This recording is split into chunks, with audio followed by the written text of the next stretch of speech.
का सौभाग्य है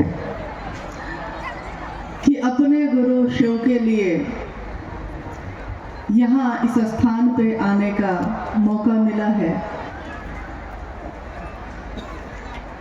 महादेव के गुरु स्वरूप की स्थापना आज पूरे विश्व में अनेक स्थानों पे हो रही है और इसके निमित्त हम और आप जैसे सामान्य अति सामान्य लोग हैं। कभी सोचा भी न था, कभी जाना भी न था महादेव मेरे गुरु भी हो सकते हैं, महादेव आपके गुरु भी हो सकते हैं। आज तक तो महादेव को हमने भगवान समझ के पूजा था। महादेव के ईश्वर रूप को, भगवान के रूप को सर्वाधिक प्रसिद्धि मिलती आई है, परंतु जब हम देखते हैं कि भारतीय अध्यात्म का सिंहावलोकन जब किया जाता है तो देखा जाता है कि महादेव के दानदाता स्वरूप से बहुत लोग जुड़े, भगवान के रूप में बहुत लोगों ने पूजा और कामनाएं भी प्राप्त की, परंतु गुरु के रूप में उनके ज्ञानदाता स्वरूप से न जाने क्यों लोग, सामान्य लोग उस तरह से नहीं जुड़ पाए जिस तरह दानदाता स्वरूप से जुड़े थे। शिव के अनेक नाम हैं। शिव अपने समस्त शक्तियों के साथ अपना प्रकटीकरण करते हैं। शिव अपनी शक्तियों से जाने जाते हैं। इसीलिए शिव को जगत के लोगों ने, धरती के लोगों ने अनेक नामों से पुकारा। जिसने जैसा जाना उसने वैसा ही पुकारा। किसी ने जाना कि महादेव भोला है तो भोला कह के पुकार लिया।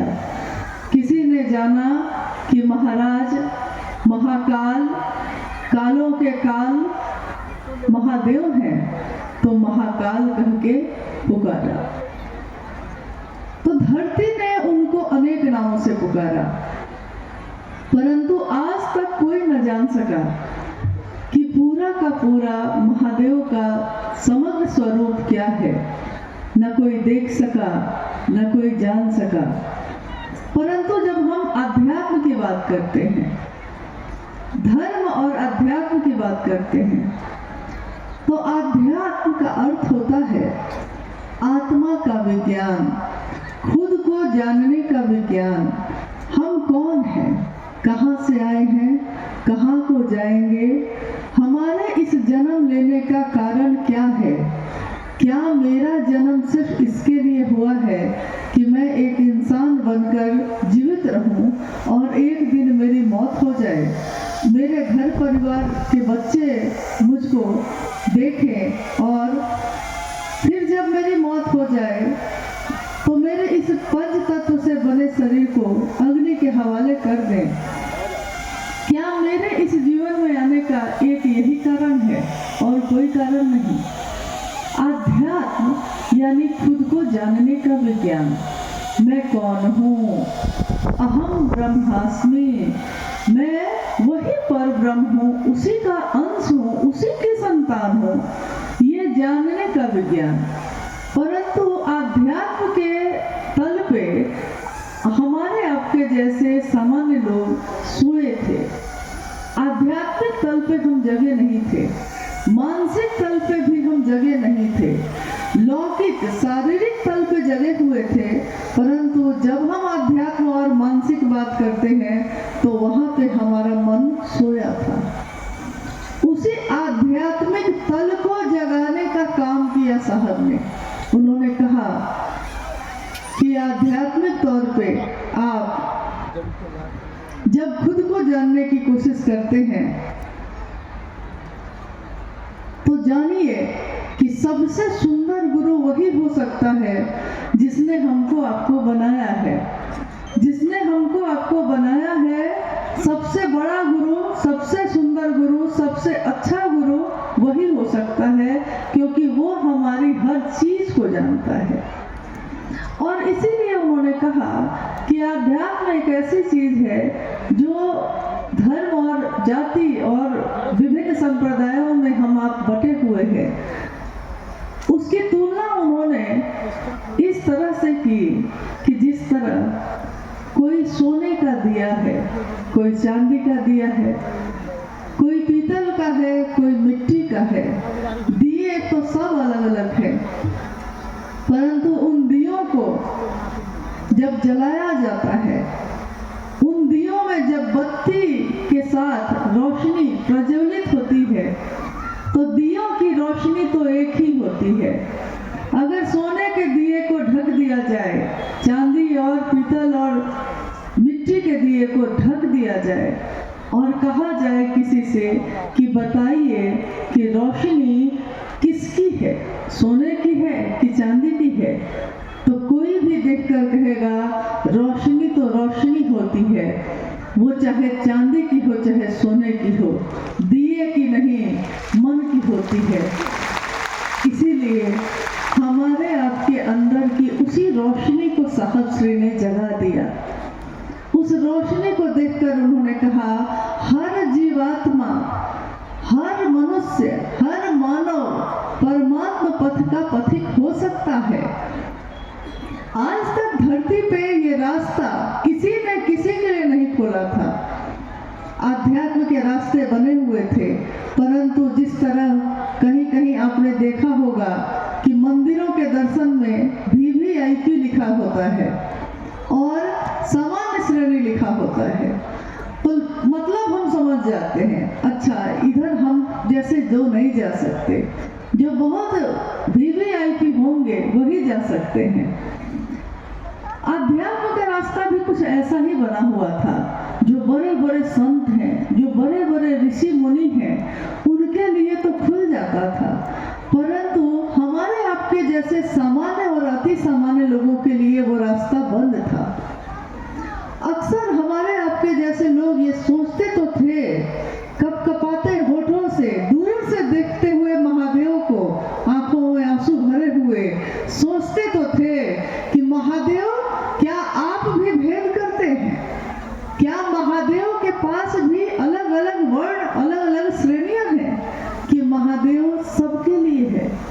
तो महादेव कहते हैं मैं गुरु हूँ, मैं ईश्वर भी हूँ, मैं सारे समग्र स्वरूप में हूँ, परंतु मैं तुम सबके लिए हूँ। आप ही नहीं आते तो महादेव क्या करें? महादेव जगत के गुरु हैं, लेकिन उस जगत गुरु का कोई शिष्य ही ना बना तो गुरु ज्ञान देंगे किसको? अभी आपने एक भजन सुना, भाई अजय जी भजन गा रहे थे कि गुरु किसको ज्ञान देते हैं? गुरु ज्ञान देंगे किसको? शिष्य को। जो शिष्य होगा उसी पे वो अपनी दया कर सकते हैं। फिर गुरु के रूप में वो किसी और पे दया नहीं कर सकते, भगवान के रूप में वरदान दे सकते हैं, परंतु दया की जब बात आएगी, दया की न होती जो आदत तुम्हारी, तो सुनी ही रहती अदालत तुम्हारी। अगर महादेव आपकी आदत न होती दया करने की, तो आपके दरबार में आता कौन? तो महादेव दया करते हैं सब पे। हम शिष्य हैं, हम शिष्य हैं, एक सामान्य है ही क्या हम? हमारी बिसात ही क्या है? हमारी औकात ही क्या है? परंतु जब हम अपनी छोटी छोटी कामना लेकर महादेव के पास जाते हैं, छोटी छोटी कामना है हमारी आपकी कामना ही क्या? गोरी तेरा आंचल ही कितना? गोरी के आंचल में कितनी चीजें आती हैं?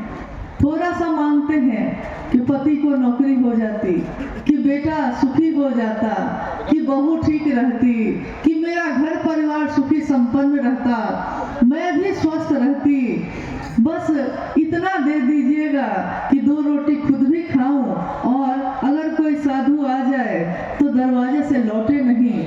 हमारे आपके जैसे मनुष्यों की, मानव की कामना इतनी ही होती है, परंतु शिव गुरु के रूप में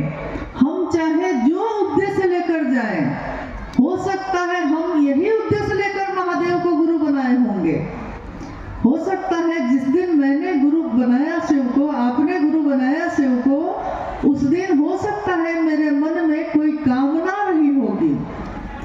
गुरु के रूप में महागुरु महादेव अपने शिष्य के कामना की, उद्देश्य की पूर्ति भी करते हैं, धीरे धीरे उसकी पूर्ति भी करते रहते हैं, लेकिन दूसरी तरफ उसके मन में ज्ञान का स्तर भी बढ़ाते रहते हैं। और एक दिन महागुरु महादेव अपने शिष्य को शिवत्व के शिखर पर आरूढ़ करते हैं और लौकिक कामनाओं की पूर्ति भी करते हैं।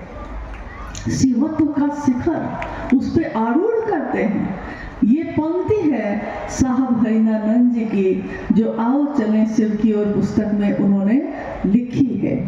उन्होंने साफ कहा कि ऐसा नहीं है कि आपकी कामनाएं पूरी नहीं होंगी, आपकी कामना पूरी होगी। आखिर हम जाएंगे भी तो कहाँ जाएंगे, हमारा है ही कौन।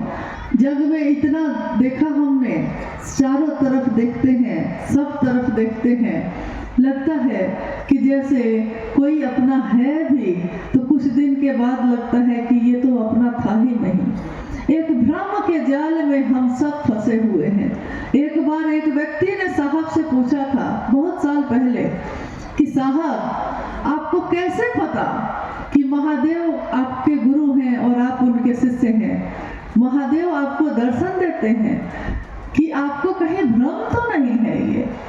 साहब ने उस दिन उस व्यक्ति से कहा, तुम्हारी पत्नी तुमको प्रेम करती है? उसने कहा हाँ करती है। साहब ने कहा तुमको कैसे पता कि करती है? हो सकता है ऊपर से दिखावा करती होगी, दिल में नहीं चाहती होगी तुम्हें, परंतु तुमको भ्रम तो है। इस भ्रम में भाई तुम खुश तो हो कि मेरी पत्नी मुझको प्रेम करती है। भ्रम ही सही, झूठा ही सही, पल भर के लिए कोई मुझे प्यार कर ले, झूठा ही सही। अगर ये भ्रम ही है कि महादेव का मैं शिष्य हूँ, तो इस भ्रम में मैं खुश हूँ, आनंदित हूँ, और महादेव आनंद देते हैं। जब सुख और दुख की परिधि से भी हम ऊपर उठ जाते हैं, जब पवित्र और अपवित्र जैसी चीजों से भी हम ऊपर उठ जाते हैं, तो पावन जलधारा है महादेव की। महादेव की शिष्यता एक ऐसी पावन जलधारा है जिसमें सारे जगत के लोग उससे पवित्र होते हैं, पावन होते हैं, वो कभी अपवित्र नहीं होता। जब गंगा गंगोत्री से निकलती है, पावन होती है, स्वच्छ होती है, पतली सी धारा होती है, परंतु जब वो गंगा माँ धीरे धीरे पहाड़ों से उतरकर धरती पे आने लगती है, तो उसका विस्तार होता है, चौड़ी होती है उसकी पाटें, और उसमें रास्ते की गंदगियां भी शामिल होने लगती हैं।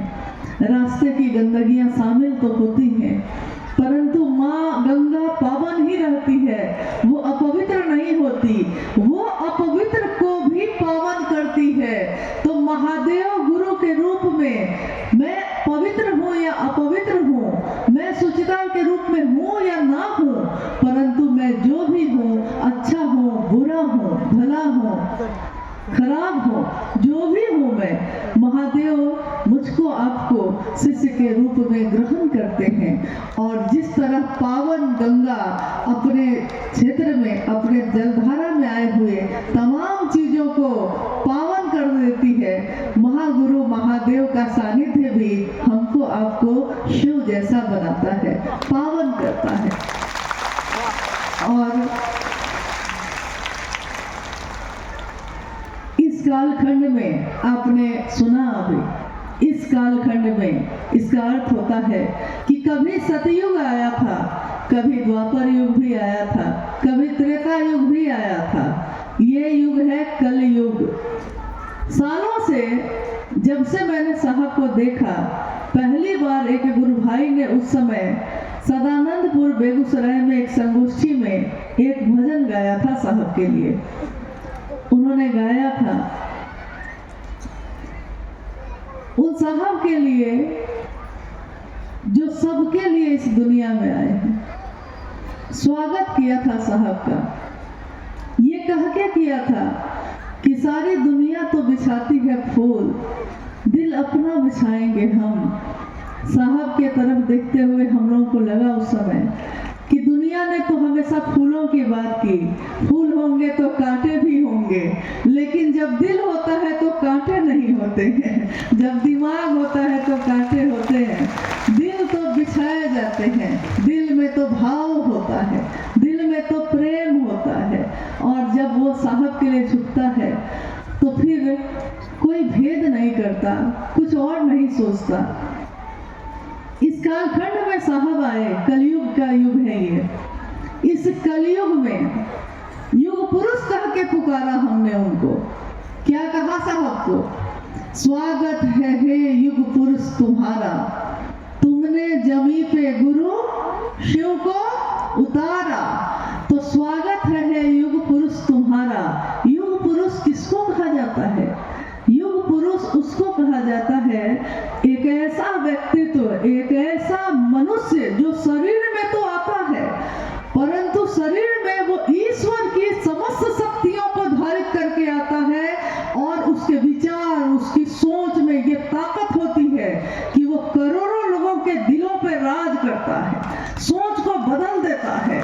पूरे युग को शिव युग की तरह उन्होंने बदल दिया। आज हम आप कहीं भी जाते हैं तो हमसे कोई पूछता है, भाई साहब आप कौन हैं? हमारे मुंह से पहले ये नहीं निकलता था जो आज निकलता है। आज हमारे मुंह से निकलता है, मैं शिव का शिष्य हूँ, मैं शिव की शिष्या हूँ। लेकिन आज से पहले तो ऐसा नहीं था मेरे जीवन में, ये बात नहीं थी। आज से पहले तो कोई पूछता था कि आपका परिचय क्या हुआ, तो हम कहते थे अमुक आदमी की पत्नी हूँ, उनकी बेटी हूँ, उनकी बहू हूँ, या अगर कोई नौकरी कर रही हूँ तो कहती कि शिक्षक हूँ, किसान हूँ, खेती कर रही हूँ तो किसान हूँ।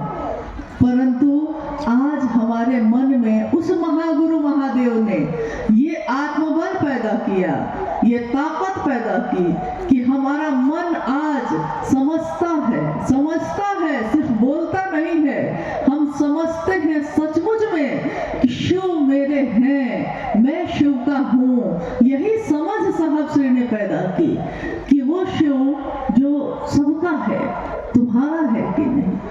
वो शिव जो भगवान है, मेरा है कि नहीं, मैं उसकी हूँ कि नहीं। महादेव की दुनिया में हम रहते हैं, महादेव हमारी दुनिया में रहता है कि नहीं। यही बात साहब ने, ये समझ, बोधात्मक ज्ञान सचमुच में पैदा कर दिया। कहते हैं शिव की पूजा दो तरह से होती है, पुराणों ने भी ये कहा है, शिव पुराण में लिखित है कि शिव की पूजा का दो तरीका होता है। एक होता है बाह्य, एक होता है आभ्यंतर। बाह्य का अर्थ होता है कि जो मूर्ति की पूजा हम कर रहे हैं, शिवलिंग की पूजा कर रहे हैं, तस्वीरों की पूजा कर रहे हैं, तो वो दिखती है बाह्य, यानी कि जो दूसरों को भी दिखाई दे, जो मुझको भी दिखाई दे।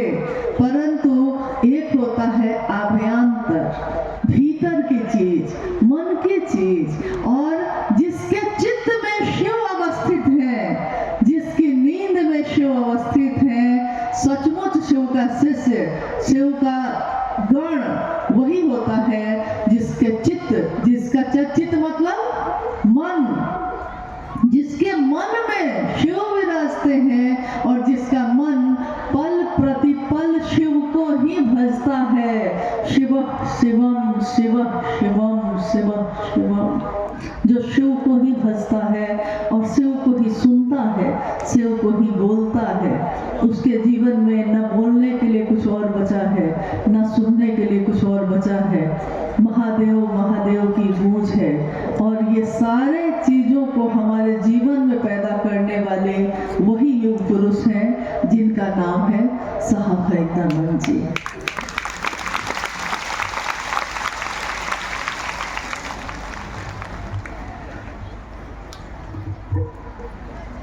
इस कलयुग में हमने आपने जन्म लिया।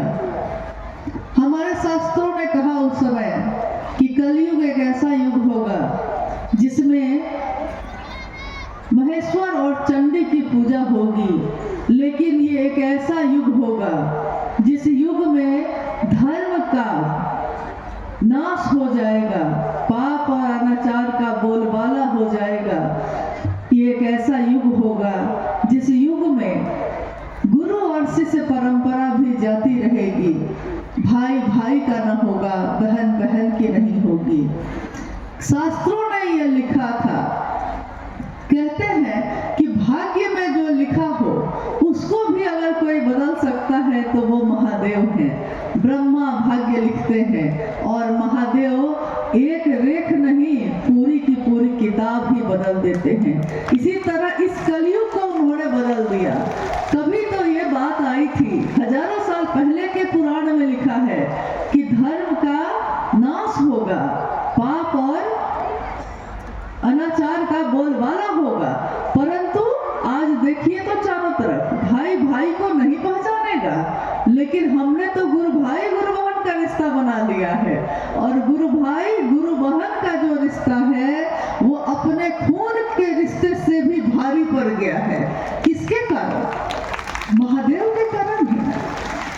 महादेव का शिष्य न होते तो आप मेरी गुरु बहन न होती, मैं आपकी गुरु बहन न होती, आप मेरे गुरु भाई न होते। आज इसी स्थान पे हजारों हजार की संख्या में गुरु भाई गुरु बहन उपस्थित हैं। क्या सबके साथ उनके घर के लोग आए हैं?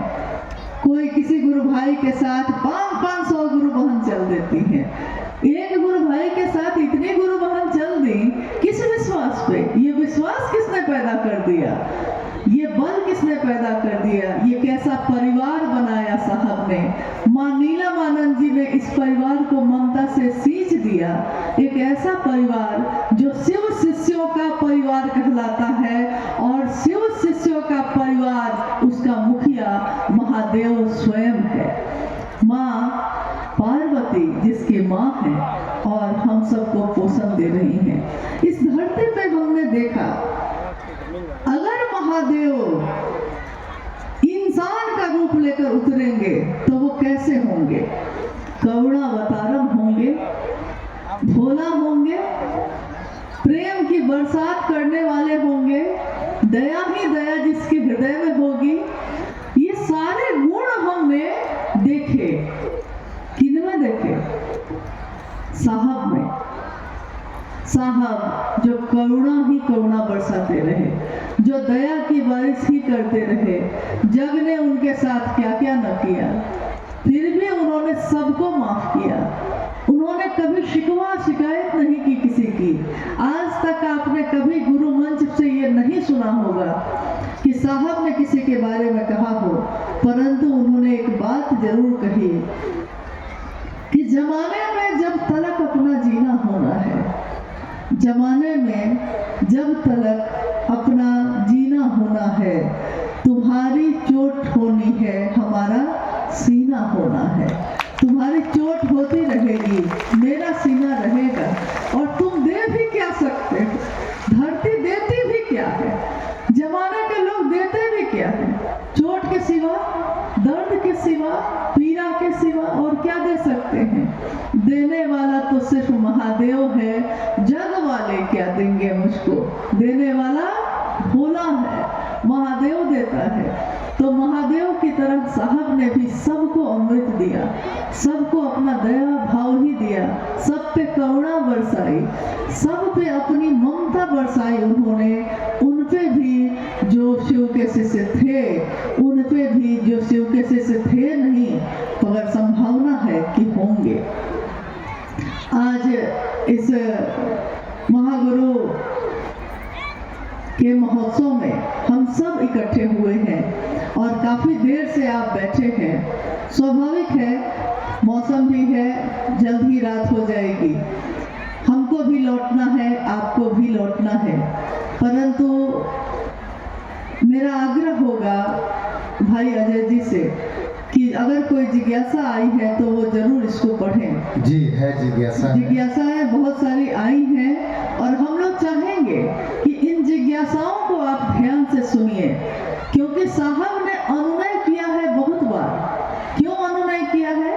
कुछ तो हुआ होगा ऐसा, कुछ तो इस आंगन में ऐसा हुआ होगा कि किया कि मैं शिव का शिष्य हरिंद्रानंद अनुनय करता हूँ उन गैर आध्यात्मिक कदमों के धारक व्यक्तियों से जो अपनी कुचेष्टा से शिव शिष्यता की पावन जलधारा को अपवित्र करने की कोशिश करते हैं, लेकिन मैं ऐसा होने नहीं दूंगा और ऐसा होगा भी नहीं। तो कुछ तो ऐसा हुआ होगा ना, इसलिए जिज्ञासाएं जब आती हैं तो उसमें इस तरह के कुछ न कुछ प्रश्न आते हैं जो हमारे जीवन से संबंधित है। तो आइए हम लोग जिज्ञासाओं पे बात करते हैं। जी लिख रहे हैं, रात्रि में शिव चर्चा का आयोजन होना चाहिए कि नहीं? देखिए, पहली जिज्ञासा वैसी ही आ गई। जिसके कहने से हमने शिव को गुरु माना, कानून और निर्देश भी उन्हीं का चलेगा, सीधी सी बात है। जिसके घर में आप रहते हैं, आपके घर में आपके पिता का ही कानून चलता है, फिर हर बच्चे का कानून नहीं चलने लगेगा, तब वो घर होता ही नहीं है। तो शिव की शिष्यता जिनके कारण धारित हुई है, जिसके कारण हमने आपने माना है, उनका निर्देश है। निर्देश क्या है कि रात्रिकालीन चर्चाएं नहीं होनी चाहिए। क्या पहले होती थी? तो हाँ, जब बहुत कम लोग थे और सुरक्षा हो सकती थी, खाने की व्यवस्था हो सकती थी, तो पहले 2-2 दिन के भी कार्यक्रम होते थे। परंतु जब रात हो जाती थी तो उन लोगों को घर तक पहुंचाया जाता था।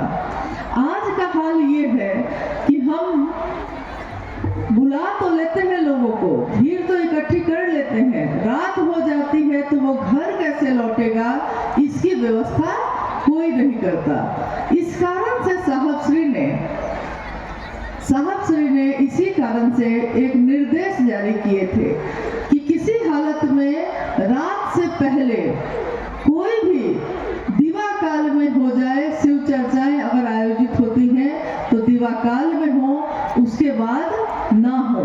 कारण एकमात्र यही है कि उन्होंने कहा कि आपकी बहन अगर रात में कहीं बाहर होगी तो आप चिंता करते हैं, लेकिन अगर आप कहते तो हैं गुरु बहन अपने घर से बाहर है और कब घर लौटेगी, कैसे लौटेगी, सुरक्षित लौटेगी कि नहीं लौटेगी, इसकी चिंता अगर आप नहीं करते हैं तो मैं तो करूंगा ही करूंगा, क्योंकि मैं तो उनका भाई हूँ, वो मेरी बहन है। तो उसकी इज्जत की सुरक्षा, उसके जान की सुरक्षा, उसके जीवन, उसके परिवार की सुरक्षा का दायित्व भी मैं वहन करूंगा। इसलिए उन्होंने निर्देश जारी किए थे कि रात्रिकालीन चर्चाएं नहीं होनी चाहिए। न ये मेरी बात है, न ये आपकी बात है, ये निर्देश तो है साहब हरिंद्रानंद जी का। तो जब उनका निर्देश भी हम नहीं मान पाएंगे तो फिर हम कैसे शिव के शिष्य? शिष्य का अर्थ ही होता है जो अनुशासन में रहने योग्य हो, जो अनुशासित होने योग्य हो। और क्या हम अनुशासन करना नहीं जानते हैं? हम अगर हॉस्पिटल में जाते हैं तो हमको पता होता है कि हॉस्पिटल में मोबाइल पे जोर जोर से गाना नहीं सुनना चाहिए, तो हम लोग हॉस्पिटल में जाके मोबाइल साइलेंट कर लेते हैं। हम बच्चे के स्कूल में जाते हैं और स्कूल में अगर प्रिंसिपल कहता है कि 2 घंटे बाद मिलेंगे तो हम 2 घंटे तक चुपचाप बैठे रहते हैं, क्योंकि स्कूल का अहाता है, ये स्कूल का अनुशासन है ये। तो ये कैसे हो सकता है कि हम शिव के शिष्य हैं, शिव चर्चाओं में जाते हैं, किसी को बुलाते हैं और शिव चर्चा में क्या अनुशासन होना चाहिए हमको नहीं पता है। हम लोगों को पता है कि अनुशासन क्या कहता है। धीरे से जाइए, धीरे से आइए, उतनी देर बैठिए जितनी देर जरूरी हो। 2 से 3 घंटे बहुत होते हैं साप्ताहिक चर्चाओं में।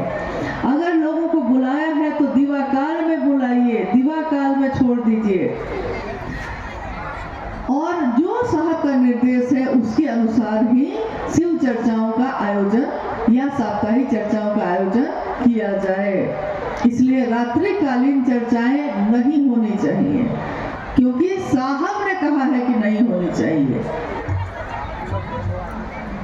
पांडाल में गुरु बहनों से निवेदन है, आप 10 मिनट स्थिर होकर बैठे। आपके ही सवाल आए हैं और दीदी उसका उत्तर दे रही हैं। आप सुनेंगी नहीं तो फिर आपको समझ में नहीं आएगी बात। 10 मिनट आप शांत होकर बैठे और शांत होकर सुने। अगली जिज्ञासा है, साहब द्वारा लिखित पुस्तक को पढ़ना चाहिए कि नहीं? अभी देखिए, आपने एक राक्षस का नाम सुना है, भस्मासुर। भस्मासुर ने, मतलब जिज्ञासा क्या है ये पहले सुन लीजिए। जिज्ञासा है, किसी ने लिख के भेजा है कि साहब की लिखी हुई किताब आओ चले शिव की ओर पढ़ना चाहिए कि नहीं पढ़ना चाहिए। तो मुझको तुरंत याद आया भस्मासुर। मतलब भस्मासुर एक राक्षस था। उसके मन में ये चाहत थी कि सारी शक्तियां मुझको मिल जाती और कोई मुझको मार नहीं पाए। तो उसने क्या किया कि पहले बारी बारी से उस सभी देव देवताओं के पास गया, लेकिन सबने यही कह दिया कि महादेव के पास जाना पड़ेगा। तो अंत में क्या करेगा, महादेव के पास गया। तो उसने तपस्या किसकी की? महादेव की तपस्या की। महादेव तो औघड़दानी है। औघड़दानी प्रसन्न हो गए, महादेव प्रकट हो गए। उन्होंने भस्मासुर से पूछा, क्या चाहिए तुमको? भस्मासुर ने कहा कि मैं जिसको छू लूं, मैं जिसके सर पे हाथ रख दूं, वो भस्म हो जाए, लेकिन मुझको कोई भस्म नहीं कर सके। मैं जिसके सिर पे हाथ रखूं वो भस्म हो जाए।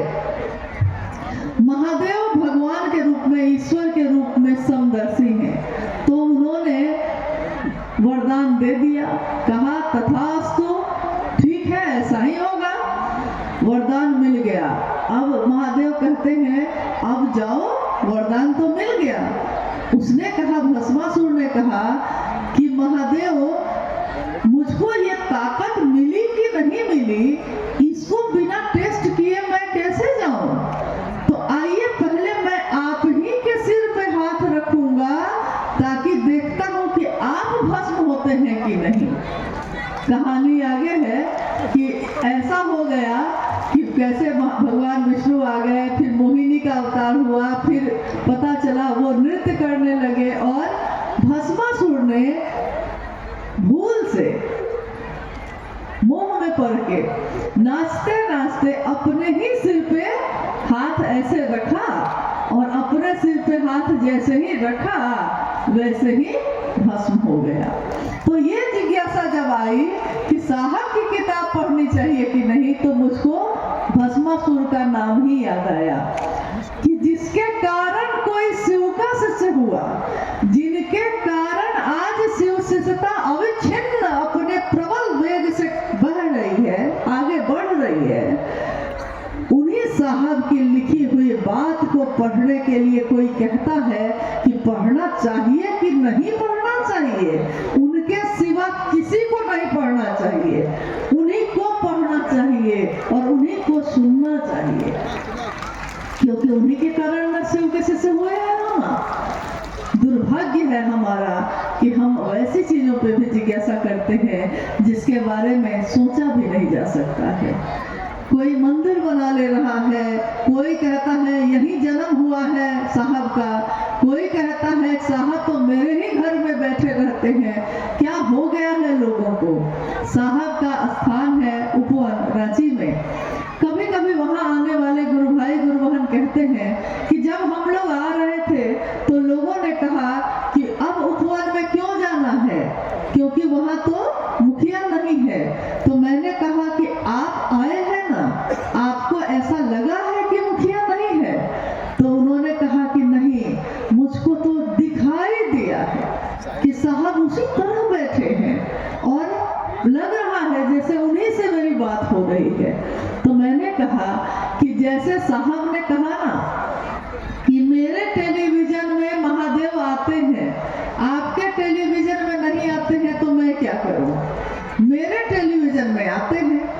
तो वही बात हो गई कि मेरे साहब तो हैं, आपके साहब ना रहे तो मैं क्या करूं? मेरे साहब तो हैं।